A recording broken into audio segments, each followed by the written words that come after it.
وانشق البحار. بسم الله الرحمن الرحيم.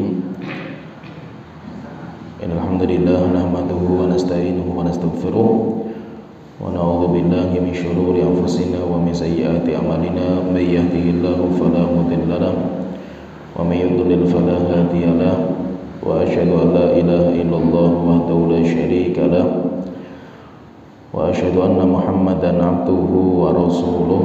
أما بعد.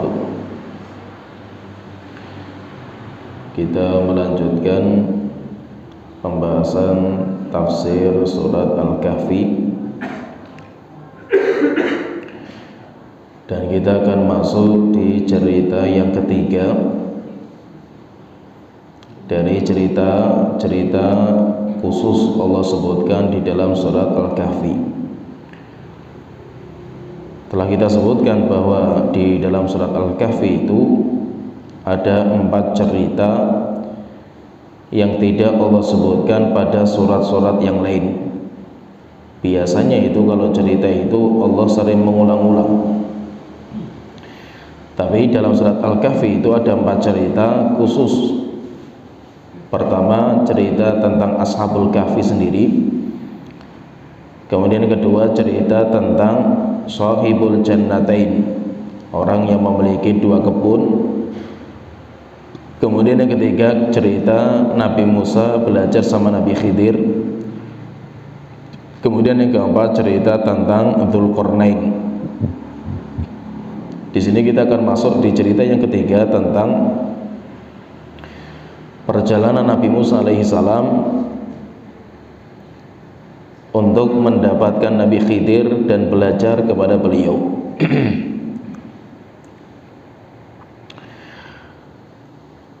Kita sering membaca di dalam surat Al-Kahfi tentang cerita Nabi Musa belajar sama Nabi Khidir. Tetapi ada sebuah hadis yang penting juga karena berkaitan dengan cerita itu. Dan dalam hadis itu nanti ceritakan alasannya kenapa Nabi Musa itu belajar sama Nabi Khidir. Disebutkan alasannya.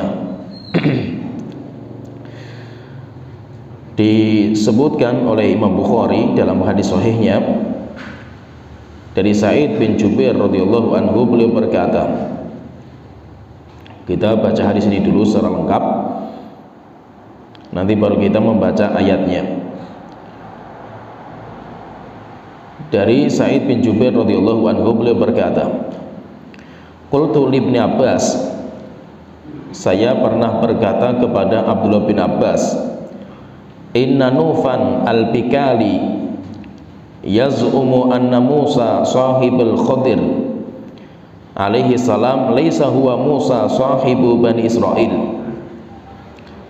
Saya datang kepada Sa'id bin Jubair. Sa'id bin Jubair mengatakan, saya datang kepada Abdullah bin Abbas, saya bertanya, wahai Abdullah bin Abbas, ada orang namanya Nufan al-Bikali. Dia menganggap bahwa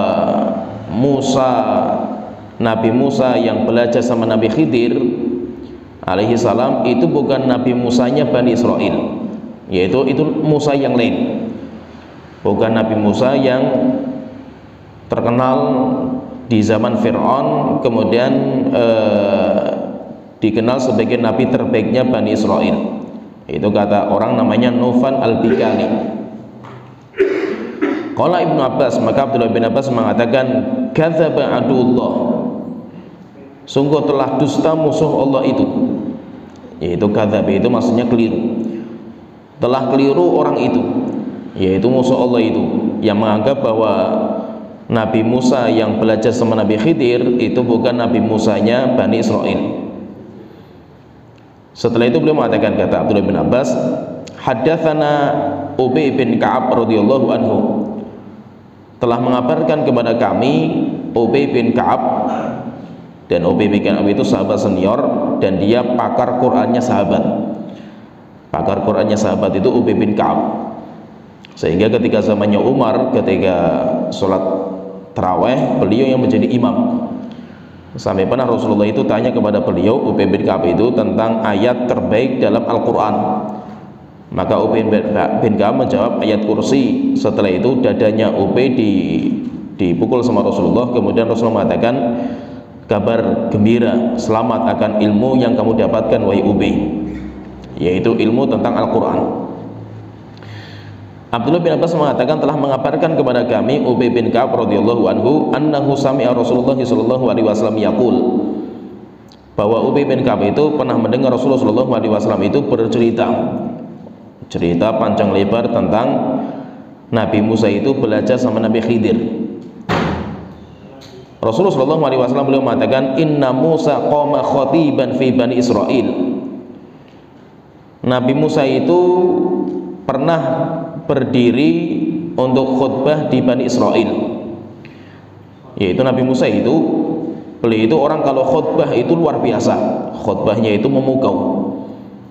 Sampai disebutkan dalam sebagian riwayat itu, Nabi Musa itu kalau khutbah itu, mata-mata orang itu sampai meneteskan air mata, bergetar hati mereka, dan mereka itu sampai meneteskan air mata.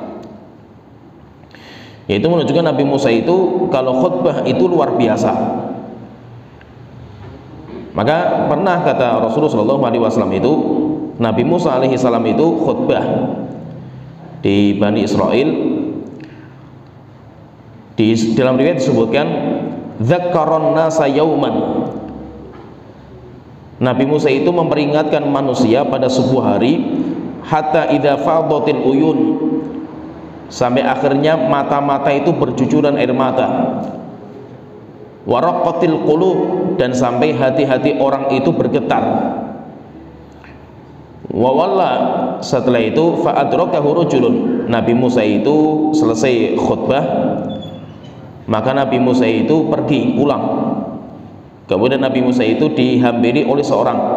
Ada seseorang datang kepada Nabi Musa, kemudian orang itu bertanya, "Ay Rasulullah, wahai Nabi Allah, hal fil ardi ahadun a'lamu minka?" Apakah ada di bumi itu orang yang lebih pintar daripada engkau? Kalau dalam riwayat yang lain, orang itu bertanya, ayyun nasi a'lam, wahai Nabi Musa, siapa orang yang paling pintar? Qala ana, maka Nabi Musa mengatakan, saya. Tidak ada di muka bumi itu yang paling pintar kecuali saya. Fa'ataballahu alaihi id lam yaruddal ilma ilaihi. Akhirnya langsung Allah itu menegur Nabi Musa ketika tidak mengembalikan ilmu kepada Allah Ta'ala. Fa'auhallahu ilaihi, maka Allah mewahyukan kepada Nabi Musa, innali abdan bimajma'al bahraini huwa a'lamu minka. Wahai Musa, sesungguhnya aku memiliki seorang hamba duduk tinggal di pertemuan antara dua lautan. Huwa a'lamu minka, dia itu lebih berilmu daripada kamu. Jadi menunjukkan di sini intinya kalau kita pahami berarti perjalanan panjang Nabi Musa belajar sama Nabi Khidir itu ada alasan, ada penyebab kenapa kok Nabi Musa itu belajar sama Nabi Khidir. Karena Allah menegur Nabi Musa, di mana Nabi Musa itu menganggap dialah yang paling pintar, sehingga Allah itu menegur Nabi Musa ketika tidak mengembalikan ilmu itu kepada Allah Ta'ala. Dan itu menunjukkan bahwa Nabi itu terkadang ijtihadnya itu keliru. Seorang Nabi itu terkadang ijtihadnya keliru, tapi bedanya Nabi dengan kita itu, kalau Nabi keliru itu langsung ditegur sama Allah Ta'ala. Nabi itu langsung ditegur, kemudian Nabi itu langsung bertaubat. Berbeda dengan kita, kalau kita berbuat kekeliruan tidak ada yang menegur kita, sehingga Nabi itu dinamakan dengan maksum. Maksudnya maksum itu bukan orang yang tidak punya keliru, tidak, karena karakter manusia itu ada. Nabi Muhammad saja itu juga keliru. Pernah Rasul itu sholat, bacanya lupa, sampai Rasulullah mengatakan, inni ansaka ma tansaun, saya itu lupa sebagaimana kalian lupa. Kalau kalian mendapatkan saya lupa, tolong saya diingatkan.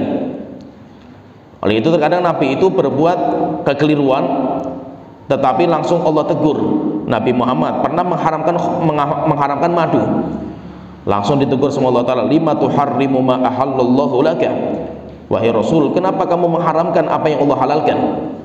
Nabi Musa pernah wajahnya itu cemberut ketika datang orang buta Abdullah bin Umi Maktum, sampai akhirnya ditegur sama Allah Ta'ala, abasa wa tawalla, menunjukkan karena Nabi itu ijtihadnya keliru, pendapatnya itu keliru, akhirnya ditegur sama Allah Ta'ala.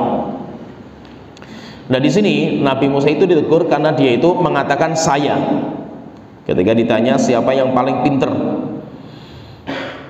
dan ucapan saya yang menunjukkan akan berbangga diri. Saya itu berbangga dengan diri saya, sehingga saya mengatakan saya. Ucapan saya itu, kata Imam Nuqayyim, telah menghancurkan 3 makhluk. Hancur disebabkan karena ucapan saya. Oleh itu ucapan saya itu bahaya. Sering mengatakan saya itu bahaya. Yang pertama iblis. Iblis hancur disebabkan karena dia itu mengatakan saya. Iblis mengatakan ana khairum minhu khalaqtani min narin wa khalaqtahu min tin. Tuhanku, saya itu lebih baik daripada Adam. Engkau menciptakan saya dari api, sedangkan Adam kau ciptakan dari tanah. Hancur setelah itu iblis kan. Kenapa? Karena disebabkan ucapan saya. Kemudian yang kedua yang dihancurkan juga sama Allah Ta'ala adalah Fir'aun. Ketika Fir'aun mengatakan ana rabbukumul a'la, saya adalah Tuhan kamu yang paling tinggi, ucapan saya. Kemudian yang ketiga adalah Qarun yang berbangga dengan hartanya, sampai Qarun mengatakan innama utituhu ala ilmin indi, harta yang saya miliki itu karena jerih payah saya sendiri, karena ilmu saya. Maka ucapan saya itu bahaya. Ucapan saya itu bahaya, kecuali kalau memang kita itu layak, sehingga nanti merekomendasikan diri, mentazkiyah diri kita, merekomendasikan diri kita itu hukum asalnya nggak boleh. Karena Allah Ta'ala berfirman, fala tuzakku anfusakum, kalian jangan mensucikan diri kalian, kalian jangan menganggap suci diri kalian, merekomendasikan diri kalian. Huwa a'lamu bimanittaqa, Allah yang lebih faham siapa yang bertakwa. Tetapi kalau dalam prakteknya itu Nabi Yusuf alaihissalam mengatakan saya, yaitu saya itu orang yang terpercaya, ij'alni ala khazainil ardh, pilihlah saya itu sebagai penjaga harta negara. Ini hafidun amin, saya itu seorang penjaga yang terpercaya. Sehingga kata para ulama, jika memang kita itu merekomendasikan diri sendiri itu ada di dalamnya itu ada manfaat, dan takut kalau kita itu tidak merekomendasikan nanti datang orang-orang yang tidak layak untuk memaku jabatan itu, maka terkadang hukumnya dibolehkan. Tetapi kalau kita itu merekomendasikan diri sebagai bentuk sombongnya kita, ujubnya kita dengan diri sendiri, maka itu hukumnya tidak dibolehkan. Jadi intinya Allah itu menegur Nabi Musa karena dia itu mengatakan saya. Ketika ditanya siapa yang paling pintar, apakah ada orang yang lebih pintar daripada beliau, Nabi Musa mengatakan nggak ada, saya orang yang paling pintar. Akhirnya Allah tegur Nabi Musa. Kemudian Allah Ta'ala mengatakan, wahai Musa, saya itu punya hamba hidup sezaman dengan kamu, huwa a'lamu minka, dia itu lebih berilmu daripada kamu dalam ilmu yang dimiliki sama Khidir. Yaitu maksudnya Khidir itu nanti punya ilmu-ilmu yang kamu tidak punya, sehingga dalam perkara-perkara yang diketahui sama Nabi Khidir, dia lebih berilmu daripada kamu. Apakah menunjukkan berarti Khidir itu lebih mulia daripada Nabi Musa? Tidak. Tidak. Tetap Nabi Musa itu adalah Nabi yang mulia dari kalangan Bani Israel. Khidir termasuk Bani Israel. Tapi kenapa Nabi Musa itu belajar sama Nabi Khidir? Karena Nabi Khidir punya ilmu yang tidak dimiliki sama Nabi Musa. Sehingga Allah telah mengatakan di situ, huwa a'lamu minka, wahai Musa, Khidir itu, dia itu lebih berilmu daripada engkau dalam perkara-perkara yang diketahui sama Khidir, yang Nabi Musa nggak tahu. Tapi kalau dalam masalah-masalah yang lain, tetap Nabi Musa itu lebih mulia daripada Khidir. Sehingga Khidir saja namanya nggak disebut dalam Al-Quran, namanya tidak disebutkan. Nabi Musa, Nabi yang paling banyak namanya disebutkan. Berarti menunjukkan apa? Nabi Musa itu lebih mulia. Tapi dalam bab-bab itu, yaitu dalam masalah ilmu-ilmu yang rahasia itu, nanti Khidir itu lebih berilmu daripada Nabi Musa. Qala Musa, akhirnya Nabi Musa mengatakan kepada Allah Ta'ala, ya Rabbi, wa kaifa li bihi, Terus bagaimana saya itu, wahai Tuanku, bagaimana saya itu bisa berjumpa dengan Nabi itu, berjumpa dengan hamba itu? Qala, maka Allah Ta'ala mengatakan, ta'khudhu ma'aka hutan. Kalau kamu ingin berjumpa dengan Nabi itu, kamu ambil ikan, taj'alahu bimiktal, ikannya itu kamu taruh di wadah, di ember. Fahaitsu faqattal huta fahuwa thamma, di mana saja kamu mendapatkan ikan itu hilang, ikan itu pergi, maka hamba itu di situ. Fa akhadha hutan, akhirnya Nabi Musa itu mengambil ikan, faja'alahu bimiktal, kemudian menaruh ikan itu di ember. Tsumman talaqa wan talaqa mahu fatahu, kemudian Nabi Musa itu berangkat, dan berangkat bersama Nabi Musa itu, menyertai Nabi Musa itu anak muda. Anak muda, sebagian mengatakan itu budaknya, ada yang mengatakan itu muridnya. Anak muda itu namanya siapa? Namanya Yusha bin Nun alaihi salam. Berarti apa? Penyebutan nama Yusha bin Nun itu ada dalam hadis yang sahih, hadis Bukhari, walaupun dalam Al-Quran tidak disebutkan. Sehingga Yusha bin Nun, demikian juga Khidir, itu nggak dimasukkan dalam nama 25 nabi, karena 25 nabi itu adalah nabi-nabi yang namanya jelas disebutkan dalam Al-Quran, namanya itu, sehingga dinamakan 25 nabi. Maka kalau ada orang mengatakan nabi itu jumlahnya berapa? Jumlahnya 25, itu maksudnya 25 yang disebutkan namanya.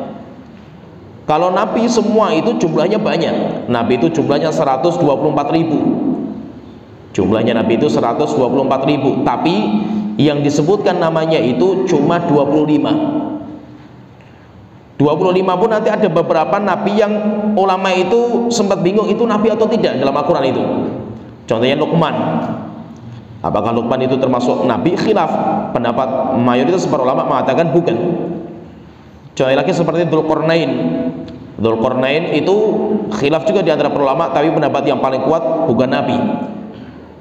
Demikian juga ada penyebutan namanya Sahibul Hut. Sahibul Hut itu siapa? Itu Nabi Yunus alaihissalam. Dan ada beberapa nama yang termasuk juga Israel. Israel itu siapa? Wa min dzurriyyati Adam wa mimman hamalna ma'anu wa min dzurriyyati Ibrahim wa Israila wa mimman jtabaina. Dari keturunan Nabi Ibrahim dan Nabi Israel. Israel itu siapa itu? Israel itu Nabi Yakub. Sehingga Allah alam pendapat yang paling kuat, memang yang paling masyhur, nabi yang namanya disebut dalam Al-Quran itu jumlahnya 25. Ada juga nabi yang disebutkan dalam hadis seperti Khidir, walaupun Khidir itu bukan nama, tapi itu julukan, nanti akan kita sebutkan, itu julukan. Termasuk nabi juga yang disebutkan namanya itu seperti Yusha bin Nun. Nah, Nabi Yusha bin Nun itu nabi yang anak muda, yang dia itu berangkat sama Nabi Musa, dan nanti disebutkan Yusha bin Nun itu salah satu-satunya orang yang bisa menghentikan matahari. Nabi satu-satunya yang bisa menghentikan matahari itu Yusha bin Nun ini. Yaitu Nabi Musa itu berangkat sama Yusha bin Nun, dan Yusha bin Nun itu waktu itu masih muda. Hatta idza ataya sokhrata, yaitu mereka berdua itu berjalan sampai dia itu melewati 2 lautan, yaitu tempat berkumpulnya 2 lautan. Kemudian setelah itu mereka itu berjalan dengan capeknya, hatta idza ataya sokhrata, sampai akhirnya mereka berdua itu istirahat di bawah batu. Wadda'a ru'usahuma fanama, mereka berdua itu meletakkan kepalanya di batu itu. Fanama, kemudian mereka berdua itu tidur. Yaitu menunjukkan bahwa belajar itu nggak mudah. Setingkat Nabi Musa alaihi salam, walaupun beliau adalah nabi yang paling mulia, beliau pun tidak malu untuk belajar kepada yang lain. Walaupun apa? Harus belajar kepada orang yang derajatnya di bawahnya.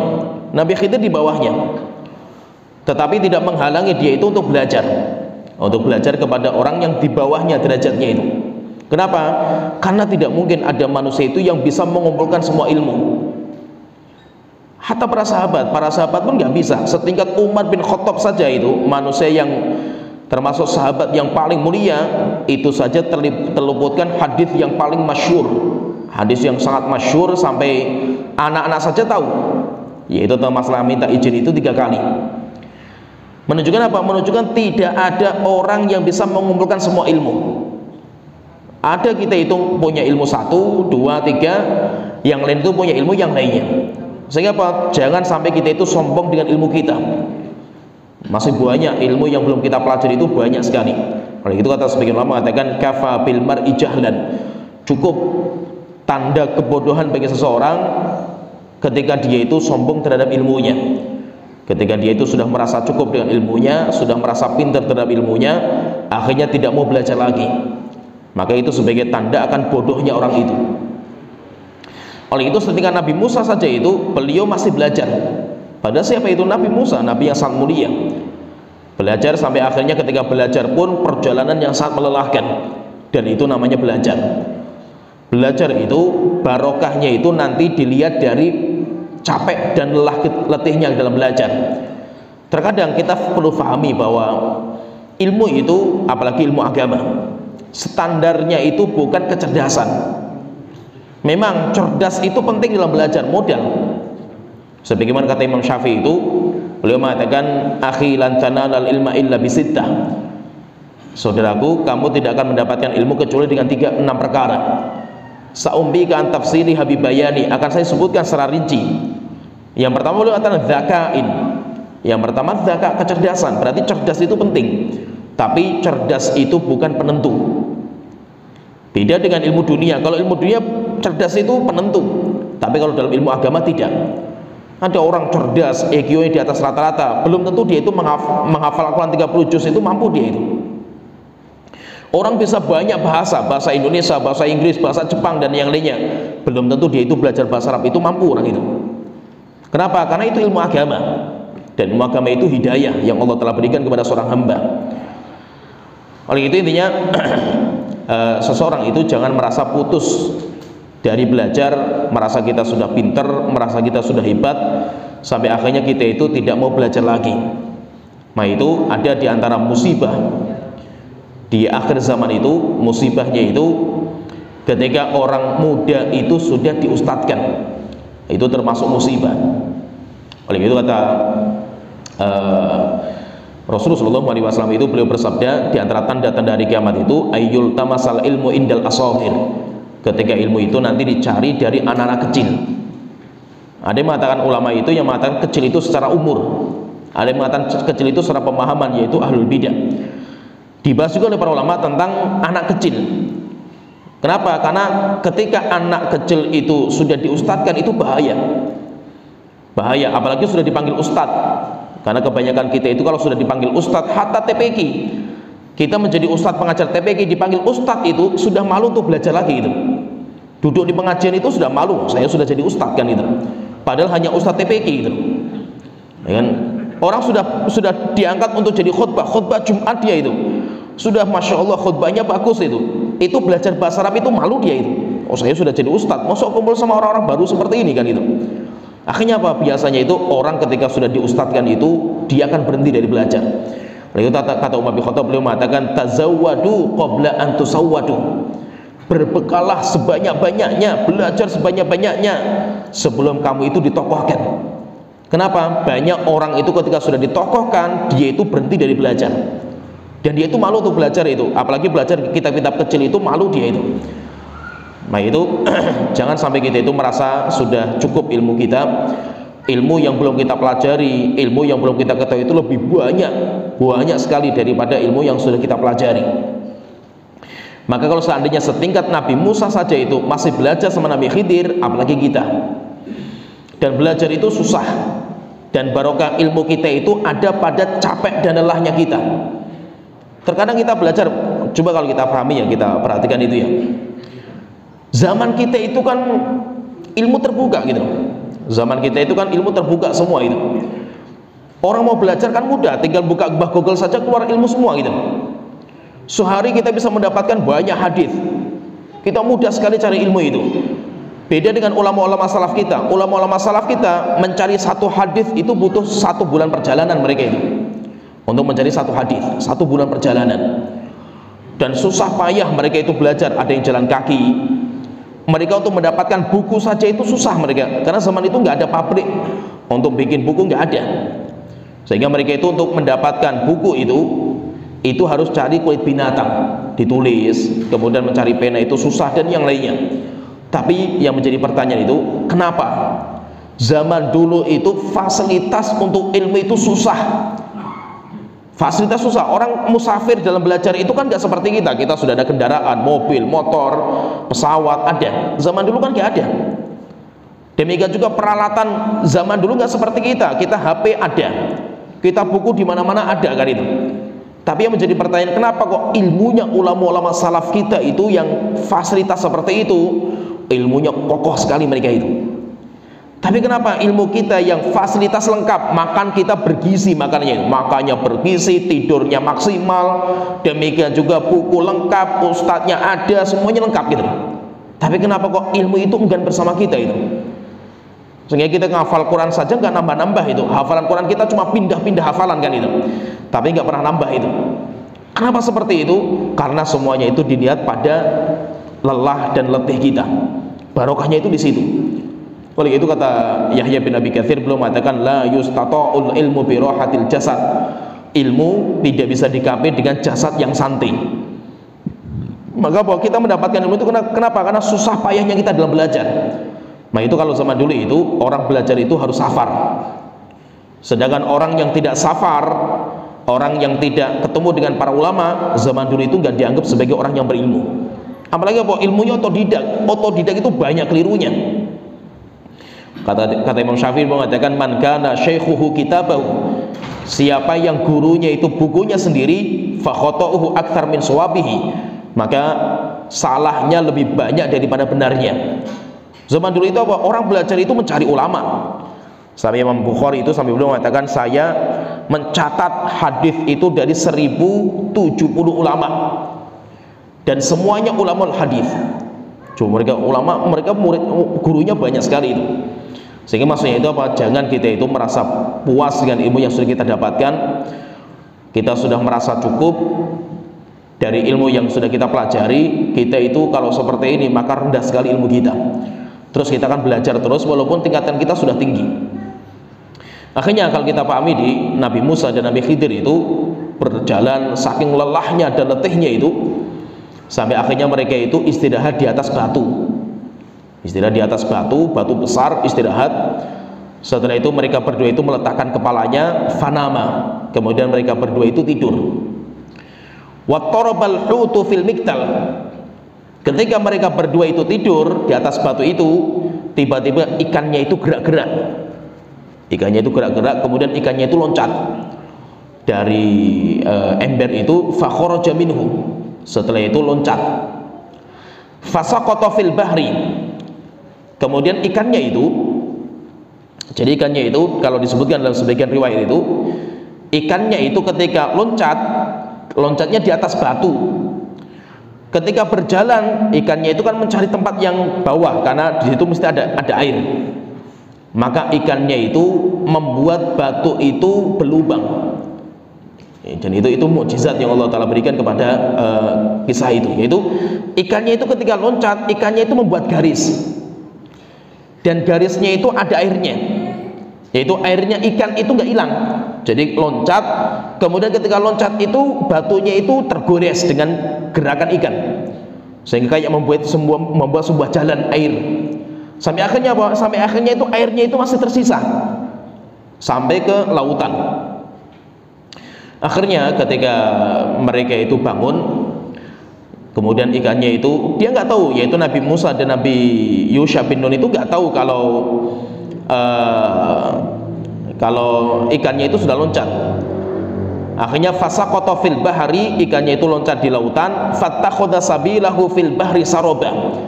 Kemudian ikannya itu membuat jalan di lautan itu, di atas batu sampai ke laut, yaitu membuat batunya itu sampai tergores.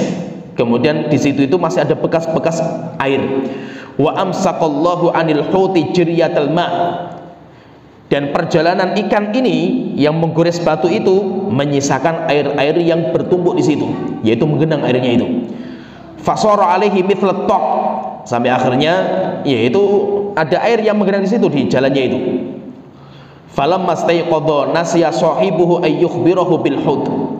Dalam riwayat yang lain itu Yusha bin Nun itu sebenarnya itu dia itu tahu ketika ikannya loncat. Cuma dia itu tidak mau mengganggu gurunya, sehingga tidak mau mengabarkan karena gurunya itu masih tidur. Akhirnya apa? Ditunggu nanti biar bangun, ketika bangun baru saya kabarkan. Dan itu termasuk adab terhadap seorang guru. Kalau zaman dulu itu ulama-ulama salaf kita itu mereka itu sangat beradab, sangat menghormati guru mereka. Dan mereka itu tidak mau mengganggu guru mereka. Ketika gurunya istirahat, mereka tidak mau mengganggu. Maka ketika Nabi Musa itu masih istirahat, Yusha bin Nun itu melihat ikannya loncat, tetapi dia itu tidak mau membangunkan gurunya. Akhirnya ketika Nabi Musa itu bangun, Yusha bin Nun itu lupa mengabarkan itu. Akhirnya ketika lupa, ya sudah berjalan lagi gitu. Berjalan. Falamma staiqadha nasiya sahibuhu ay yukhbirahu bil hud. Yaitu Nabi Yusha bin Nun itu lupa untuk mengabarkan Nabi Musa tentang ikan yang loncat. Fantalaqa baqiyata yaumihima. Akhirnya mereka berjalan terus menyisir pantai itu. Terus sampai malam hari juga. Hatta idza kana minal ghudan. Ceritanya itu sampai besoknya. Coba perjalanan itu 1 hari 1 malam mereka berjalan itu. Sampai besoknya itu ketika besok qala Musa li fatahu, maka Nabi Musa itu mengatakan kepada pemuda, sudah dicari sehari semalam itu di jalan itu nggak ketemu itu. Mana itu orang yang dikatakan sama Allah Ta'ala itu punya ilmu yang Nabi Musa nggak punya. Akhirnya ketika besok itu Nabi Musa itu lapar. Akhirnya Nabi Musa mengatakan kepada anak muda itu, atina ghada'ana laqad laqina min safarina hadza nasaba. Yusha, tolong keluarkan bekal kita. Sungguh safar ini telah membuat capek saya, yaitu safar dalam belajar. Walam yajid Musa an-nasab hatta jawazal makana alladhi amarahu bihi. Tetapi hebatnya Nabi Musa itu, walaupun dia capek, lelah, letih, dia itu tidak putus asa, tidak membuat dirinya itu capek sampai dia itu mendapatkan hamba itu. Qala lahu fatahu, akhirnya anak mudanya itu ngomong, Yusha bin Nun ngomong sama Nabi Musa, ara'aita id awayna ila sokhrati. Wahai Nabi Musa, baru ingat saya itu, bukankah ketika kita kemarin itu istirahat di batu, fa ini nasitul hud, saya itu lupa mengabarkan bahwasanya ikannya itu loncat. Wa ma ansanihu illa syaitanu an adzkurah, dan yang membuat saya lupa itu syaitan yang membuat saya itu lupa. Wattakhadha sabilahu fil bahri ajaba. Akhirnya kembali lagi Nabi Musa itu ke batu itu, kemudian menyisir lagi. Di mana itu loncatnya ikan itu, di mana? Sampai mereka itu takjub, mereka berdua itu. Kenapa? Karena ikannya ketika loncat itu membuat garis di batu. Sampai akhirnya mereka itu wattakhadha sabilahu fil bahri ajaba. Takjub mereka itu. Sampai akhirnya apa? Mendapatkan tempat ikannya itu loncat, karena Allah Ta'ala mengatakan kalau ikannya loncat ya Nabi itu di situ, Nabi Khidir itu di situ. Fakana lil huti sarban wa li Musa wa fatahu ajaban. Setelah itu Rasulullah mengatakan hut, ikan itu membuat sarban, membuat jalan, sedangkan Nabi Musa dan Yusha itu takjub dengan jalan itu. Faqala, maka Nabi Musa mengatakan kepada Yusha bin Nun, dzalika ma kunna nabghi.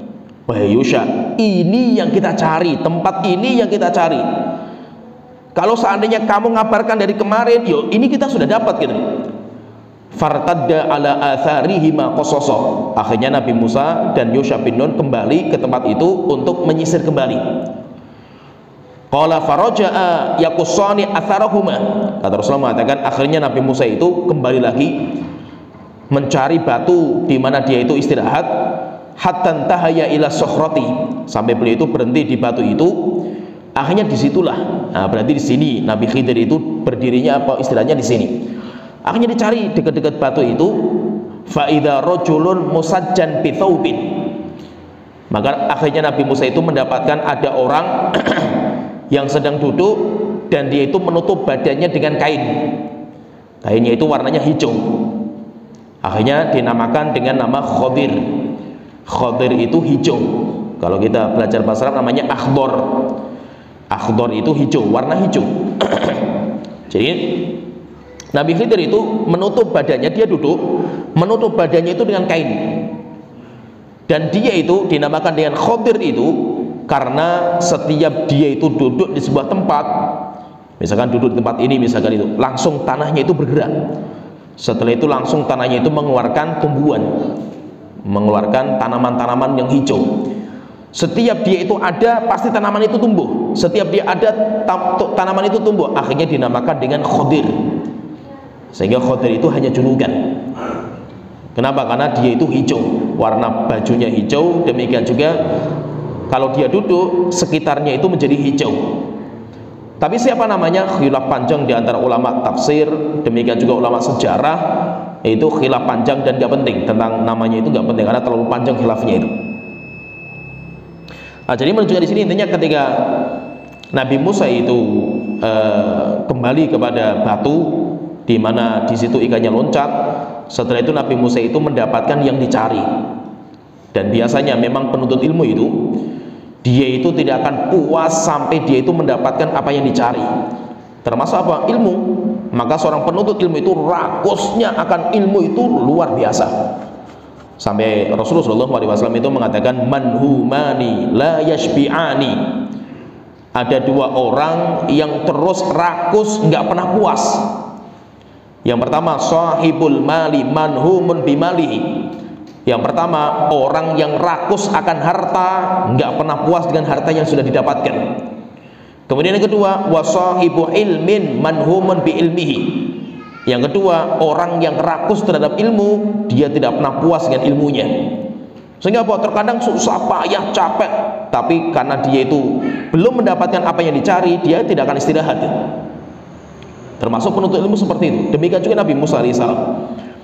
Oleh itu ilmu itu sangat lezat. Ilmu itu sangat lezat. Terkadang kalau kita belajar itu, kita rela mengorbankan dunia dan seisinya.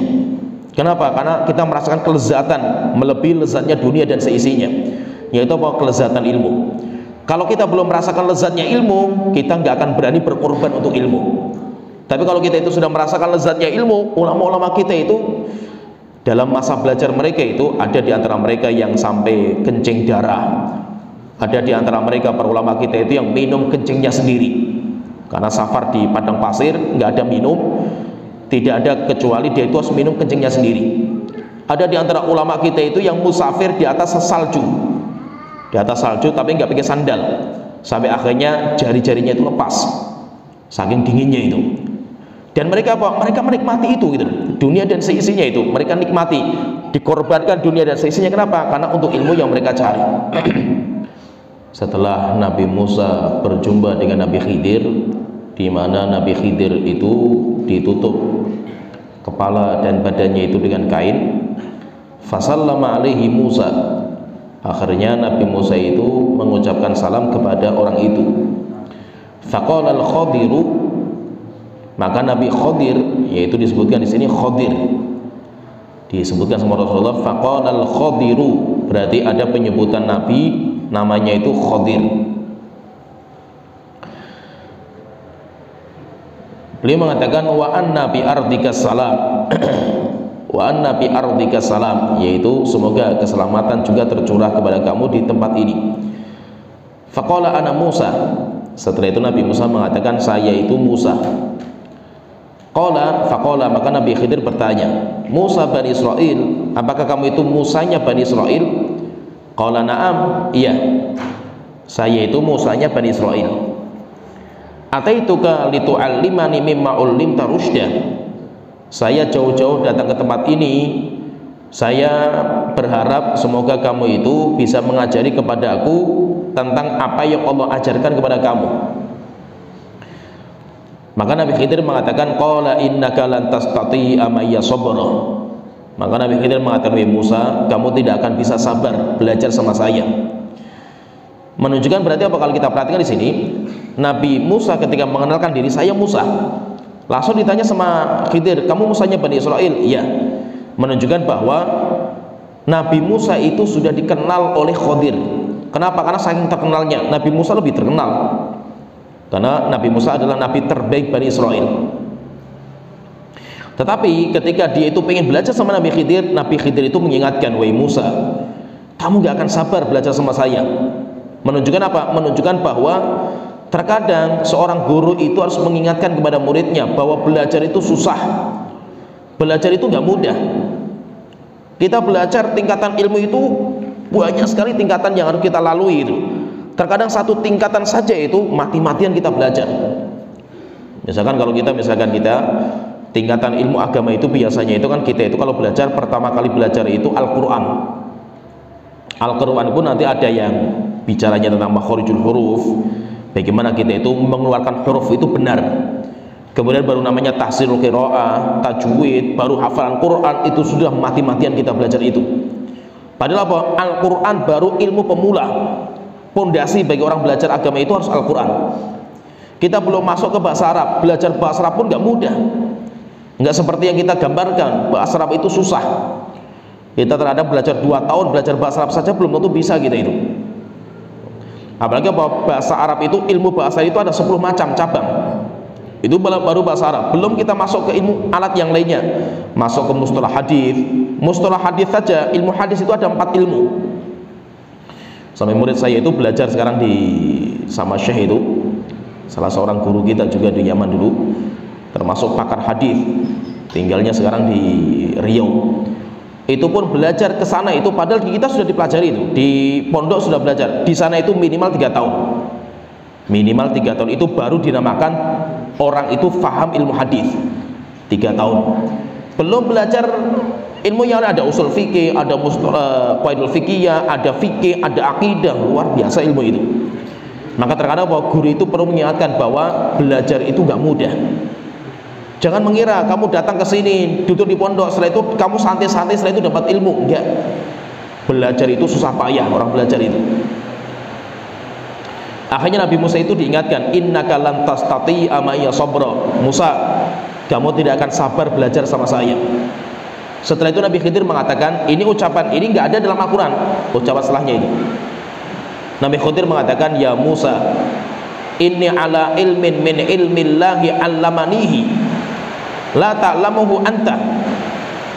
Wahai Nabi Musa, saya punya ilmu yang Allah ajarkan kepada saya, tapi kamu tidak tahu. Wa anta ala ilmin min ilmillahi allamakahu Allahu la a'lamuhu. Kamu pun juga punya ilmu yang Allah ajarkan kepada kamu dan saya nggak tahu. Yaitu apa? Kita itu sama-sama punya ilmu dan kita itu sama-sama punya kebodohan. Kamu punya kelebihan dalam ilmu yang Allah ajarkan kepada kamu, saya nggak tahu ilmu itu. Saya juga punya kelebihan, yaitu apa? Allah memberikan saya ilmu yang kamu nggak tahu. Sehingga apa? Kita itu sama-sama belajar. Nggak ada di antara kita itu yang bisa mengumpulkan semua ilmu, nggak bisa. Oleh itu Allah telah mengatakan, wa fawqa kulli dzi ilmin alim. Di atas setiap orang yang berilmu ada yang lebih berilmu. Di atasnya lagi nanti ada yang lebih berilmu. Jadi tidak perlu kita itu sombong dengan ilmu yang sudah kita miliki. Mungkin kita pakar dalam nahwu, tapi kita lemah dalam akidah. Ada orang yang kuat dalam masalah akidah, tapi dia lemah dalam masalah fikih. Ada orang yang kuat dalam masalah fikih, tapi dia lemah dalam ilmu hadis. Sehingga sampai ada ulama itu yang mencatat tentang biografi ulama-ulama itu, di bab mana ulama-ulama itu lemah. Ada seorang ulama rujukan dalam fatwa, tapi rupanya dalam masalah hisab, matematika nggak tahu, sehingga fatwanya dalam masalah warisan nggak dianggap. Jadi apa? Kita juga dulu ketika di Yaman seperti itu. Kita punya guru kita itu bicara masalah hadis luar biasa seperti itu, jagonya masalah hadis, tapi lemah dalam masalah nahwu. Akhirnya apa? Kehebatan kalau di Yaman itu, bagusnya kita dulu belajar itu, guru-guru kita itu, mereka yang pakar-pakar di bidang mereka masing-masing itu, mereka itu tidak malu untuk belajar di bidang yang lain sama temannya. Saya contohnya, misalkan saya contohkan ya, saya itu belajar sama Syekh Abdul Aziz Al-Adni. Beliau itu kalau bicara masalah hadis, bicara masalah fikih, jago. Termasuk pengajar paling top kalau bicara masalah fikih, masalah hadis, masalah usul fikih. Tapi beliau itu waktu itu lemah dalam nahwu. Sehingga apa? Beliau buka kajian fikih, daras fikih itu, saya datang termasuk guru-guru yang lain. Nah, ada di antara teman saya belajar sama beliau itu namanya Syekh Basir. Ada seorang guru kita itu namanya Bashir. Bashir itu jagonya nahwu. Jagonya nahwu. Ketika belajar hadis, duduk sama kita bareng, belajar sama Syekh Abdul Aziz. Setelah ini ada daras sendiri namanya daras nahwu. Syekh Basir ngajar, Syekh Abdul Aziz duduk sama kita, belajar sama kita. Dan itu hebatnya, kita lihat di Yaman seperti mereka itu. Kalau kita di Yaman belajar itu, kita belajar 10 tahun itu nggak ada rasanya itu. Kenapa? Karena guru-guru kita yang 20-an tahun itu masih belajar mereka itu. Kenapa? Mereka pakar memang di misalkan ada guru kita itu pakar di warisan. Di Ma'rib itu jagonya warisannya beliau. Tapi beliau dalam masalah akidah, beliau belajar sama guru yang lain. Sehingga saling melengkapi di antara mereka. Nggak ada ulama yang bisa mengumpulkan semua ilmu itu, nggak. Apalagi zaman sekarang itu. Kalau zaman dulu saja itu nggak ada, apalagi zaman sekarang. Lagi itu diingatkan sama Nabi Khidir, kamu punya ilmu wahai Musa yang Allah ajarkan kepada kamu, saya nggak punya. Tapi saya juga punya ilmu yang Allah ajarkan kepada saya dan kamu nggak punya. Sehingga apa? Dalam ilmu yang saya miliki itu, saya lebih pintar daripada kamu. Dalam ilmu yang kamu miliki, kamu lebih pintar daripada saya. Semuanya punya kelebihan masing-masing. Akhirnya setelah itu Nabi Musa itu minta terus. Sampai akhirnya Nabi Musa itu mengatakan, satajiduni insyaallahu sabiran wala a'silaka amrah. Wahai Khadir, kamu nanti akan mendapatkan saya itu orang yang sabar, dan saya berjanji saya tidak akan melanggar tentang perintah kamu. Qala lahu Khadir, akhirnya Khadir mengatakan, fa ini taba'tani fala tas'alni an syai'in hatta uhditsa laka minhu dzikra. Musa, kalau kamu mau belajar sama saya, ingat pesan saya, kamu jangan bertanya terhadap apa yang saya kerjakan sampai saya sendiri yang menjelaskan. Kamu jangan bertanya. Fantalaqah, akhirnya kan sudah diperingatkan, kamu jangan bertanya, diam saja. Nanti ada waktunya akan saya jelaskan gitu. Rupanya diberikan kesempatan cuma 3 kali, dan itu rupanya Nabi Musa pun gagal. Sampai akhirnya Nabi Muhammad mengatakan, jika seandainya Nabi Musa itu sabar, akan banyak ilmu yang akan disampaikan oleh Khidir, tapi Nabi Musa nggak sabar. Dan itu sudah diingatkan di awal. Fantolaqa, akhirnya mereka berdua berjalan. Disebutkan 2 orang, pertanyaan, terus kemana yang Yusha bin Nun itu? Yusha bin Nunnya kemana itu? Kan disebutkan cuma 2. Fantolaqa, mereka berdua berjalan, Khidir dan Nabi Musa. Kemana Yusha bin Nun itu? Yusha bin Nun sudah nggak penting dalam cerita ini. Dia itu pentingnya ceritanya di awal, sehingga sama Allah dihapus namanya itu. Kemana dia? Wallahu alam. Ada yang mengatakan Yusha bin Nun itu pulang, ada yang mengatakan Yusha bin Nun itu menunggu di situ, ada yang mengatakan Yusha bin Nun itu ikut, cuma nggak disebutkan. Wallahu alam. Yang penting ceritanya Yusha bin Nun itu sudah nggak penting di sini. Famarrat safinatun fakallamahum ayyahmiluhum. Ketika mereka berjalan, tiba-tiba datang kapal, perahu. Akhirnya Nabi Khidir itu ngomong sama orang yang punya kapal, karena kenal, fa'araful Khadir. Orang-orang yang di situ itu tahu, oh Khadir itu. Fahamaluhum bi ghairi naulin. Akhirnya mereka itu membawa Khidir dan Nabi Musa itu tanpa upah. Ini kapal itu kapal penyeberangan yang biasanya itu mereka itu minta upah itu. Tapi karena itu yang menaik itu adalah seorang nabi yaitu Nabi Khidir, akhirnya pemiliknya itu tidak minta upah. Falamma raqiba fis safinati lam yafja illa wal Khadir qad qala al-lulhan min alwahi safinati bil qadum.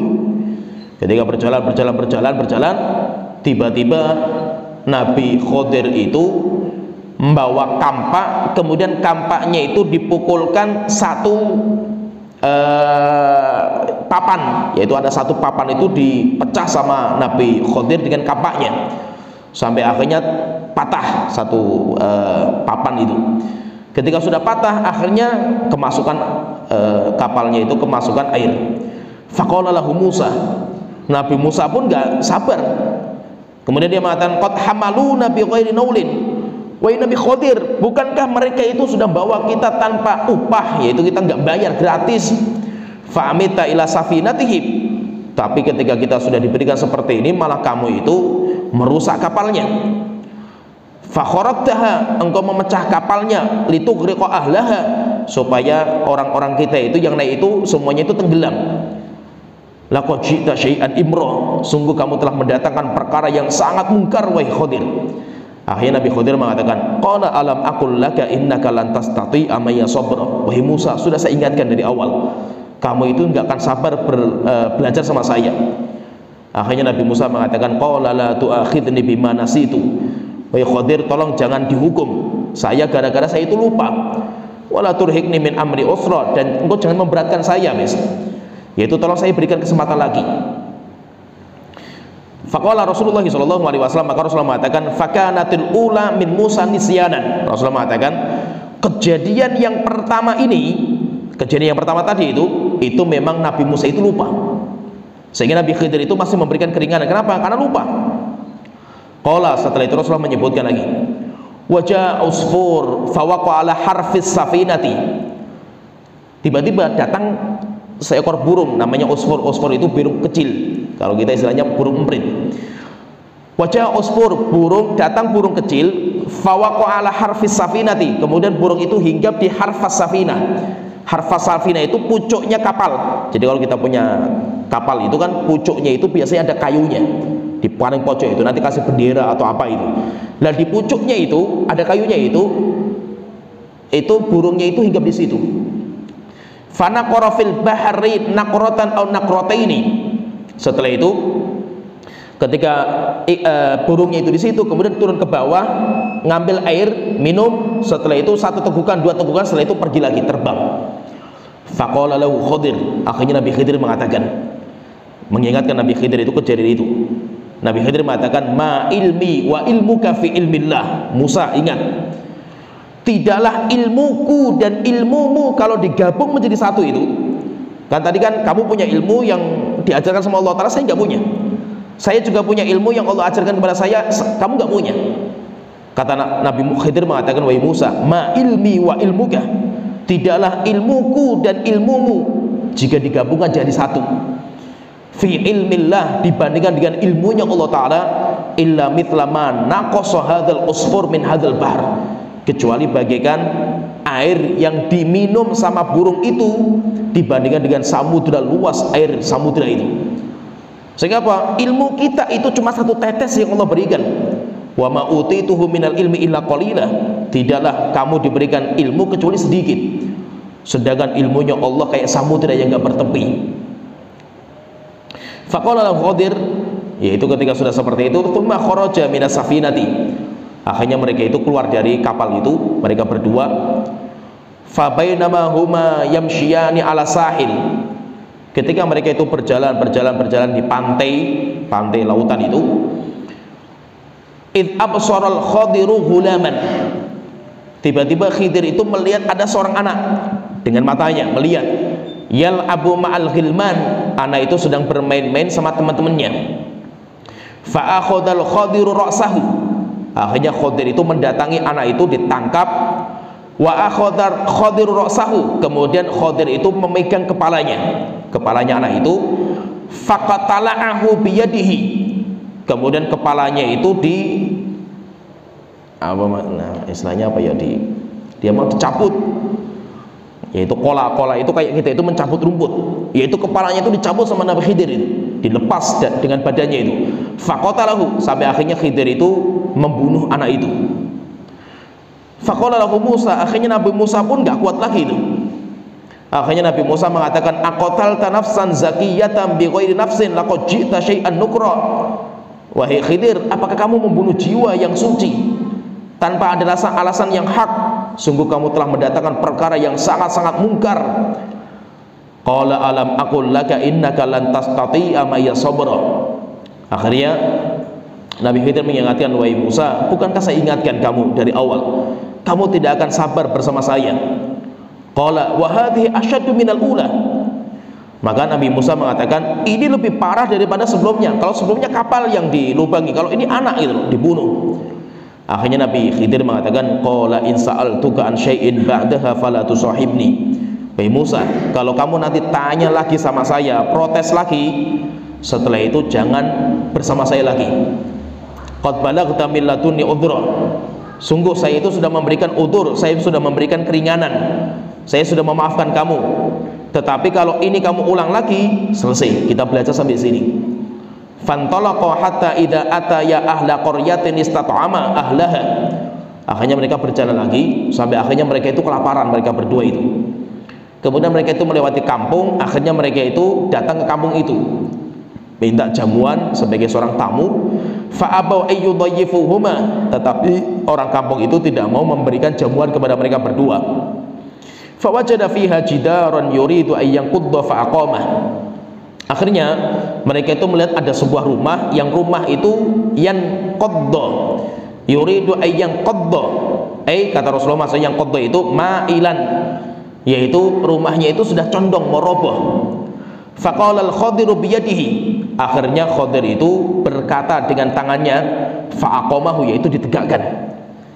Dan itu termasuk mujizat juga, yaitu rumah yang mau roboh itu didorong sama Nabi Khidir sampai akhirnya tegak. Faqala Musa, akhirnya Nabi Musa mengatakan, qaumun atainahum falan yut'imuna. Wahai Khadir, bukankah kita itu datang ke kampung sini, kita datangi mereka, kita minta makanan jamuan sama mereka, falan yudayyifuna, dan mereka itu tidak memberikan jamuan kepada kita. Law syi'ta latakhadta alaihi ajra, jika seandainya kamu itu pengen wahai Khidir, coba kita itu minta upah ketika kita itu menegakkan rumah ini. Akhirnya Nabi Khidir mengatakan, qala hadza firaqu baini wa bainika. Wahai Musa, sampai di sini, ini perpisahan kita. Ini sampai di sini saja, kita belajar sampai di sini. Saunabbi'uka bi ta'wili ma lam tastati alaihi sabra. Saya akan mengabarkan kepada kamu apa-apa yang kamu itu nggak bisa sabar. Faqala Rasulullah SAW, nanti insyaallah cerita lebih lengkapnya itu per kejadian-kejadian itu nanti ada dalam pembahasan ayat. Nanti kalau kita masuk di ayat tafsirnya itu nanti akan kita jelaskan. Karena nanti Nabi Khidir itu, kalau kita baca ayatnya itu, Nabi Khidir itu ketika selesai perjalanan sama Nabi Musa itu, Nabi Khidir mengatakan, saunabbi'uka bi ta'wili ma lam tastati. Lafadznya itu tastati alaihi sabra. Sampai akhirnya nanti jelaskan sama Nabi Khidir, saya itu ini, kenapa saya itu melubangi kapal, saya itu membunuh anak. Setelah itu Nabi Khidir mengatakan, dzalika ta'wilu ma lam tasti alaihi sabra. Kenapa kok beda itu? Itu nanti akan kita sebutkan. Imam Mukatsir menyebutkan perbedaan. Setelah itu Rasulullah mengatakan, qala Rasulullah sallallahu alaihi wasallam, Rasulullah sallallahu alaihi wasallam beliau mengatakan, wadidna anna Musa kana sabira. Kami sangat berharap kalau Nabi Musa itu sabar waktu itu, hatta yaqussallahu alaina min khabarihima, supaya Allah itu membongkar untuk kita ilmunya Nabi Khidir, sehingga kita akan dapat banyak sekali faidah. Tapi rupanya Nabi Musa itu nggak sabar. Sampai akhirnya rupanya karena nggak sabarnya Nabi Musa, cuma 3 ilmu saja yang disampaikan kepada kita, yang lain disimpan, sehingga Nabi Khadir itu masih punya ilmu tetapi tidak disampaikan kepada Nabi Musa, sampai akhirnya nggak disampaikan juga dalam Al-Quran, nggak ada. Maka Rasulullah mengatakan, jika seandainya Nabi Musa itu sabar, niscaya akan banyak ilmu yang disampaikan Khidir kepada kita. Kalau Sa'id bin Jubair yang meriwayatkan riwayat ini, beliau mengatakan, kana Ibnu Abbas yaqra'u. Abdullah bin Abbas itu, beliau itu sering membaca, wa kana amamahum malikun ya'khudhu kulla safinatin shalihatin ghasbah. Ini kalau seperti ini namanya qiraah. Jadi ada beberapa qiraah yang berbeda-beda. Kalau qiraahnya Abdullah bin Abbas itu, beliau ada tambahan shalihah. Wa kana amamuhum wa kana wara'ahum. Kalau ini wara'ahum, kalau ini wa kana amamuhum malikun ya'khudhu kulla safinatin shalihatin ghasbah. Yaitu kalau Abdullah bin Abbas itu mengatakan, wa kana amamahum, di depan mereka orang-orang yang punya kapal itu, malikun, ada seorang raja, ya'khudhu kulla safinatin shalihatin ghasbah, yang mengambil setiap kapal-kapal yang masih baik, masih layak, akan dirampas. Wa kana yaqra'u, demikian juga Abdullah bin Abbas itu membaca, wa ammal ghulamu fakana kafiran wa kana abawahu mu'minaini. Yaitu kalau Abdullah bin Abbas mengatakan, wa ammal ghulamu fakana kafira, sedangkan anak yang dibunuh sama Khidir itu fakana kafira, dia itu anak kafir. Wa kana abuhuma mu'minaini, dan orang tua mereka anak ini, orang tua anak ini, mereka itu mukmin. Jadi ada beberapa tambahan kalau yang dibaca oleh Abdullah bin Abbas. Intinya kalau kita perhatikan di sini, intinya nanti insya Allah kita jelaskan di pertemuan berikutnya tentang perjalanan bagaimana Nabi Musa itu belajar sama Nabi Khidir dan ilmu-ilmu yang disampaikan. Intinya yang perlu kita pahami di sini, kita itu jangan pernah berhenti dari belajar. Terus setingkat Nabi Musa saja itu belajar. Bahkan Nabi Musa belajar pun Nabi Musa nggak kuat. Sampai akhirnya peringatan dan syarat yang dijelaskan oleh Nabi Khidir pun dilanggar. Demikian juga kita, berat belajar itu nggak mudah. Belajar itu nggak mudah, susah payah kita itu belajar. Untuk mendapatkan ilmu Allah itu harus kita curahkan semua yang kita miliki. Itu saja ilmu yang kita dapatkan cuma sedikit. Kalau kita nggak berkorban, kita nggak mencurahkan apa yang kita miliki, ilmu tidak akan memberikan kepada kita. Oleh itu kata Imam Hasan Asy-Syaibani, Muhammad bin Hasan Asy-Syaibani, muridnya Imam Abu Hanifah, itu belum mengatakan a'til ilma kullaka, curahkan semua yang kamu miliki untuk ilmu. Yu'tika ba'dahu, ilmu hanya memberikan sebagian saja dari ilmu kepada kamu. Wa'til ilma ba'daka, dan curahkan untuk ilmu sebagian yang kamu miliki. La yu'tika syai'an, ilmu tidak akan memberikan sedikit pun kepada kamu. Sehingga apa? Kita itu belajar terus, tidak pernah berhenti. Karena apa yang kita belum ketahui itu lebih banyak daripada yang sudah kita ketahui. Ya, sampai di sini pembahasan kita. Nanti insyaallah tafsir ayatnya itu kita jelaskan pada pertemuan berikutnya. Wa akhiru da'wana alhamdulillahi rabbil alamin, sallallahu alaihi wa sallam.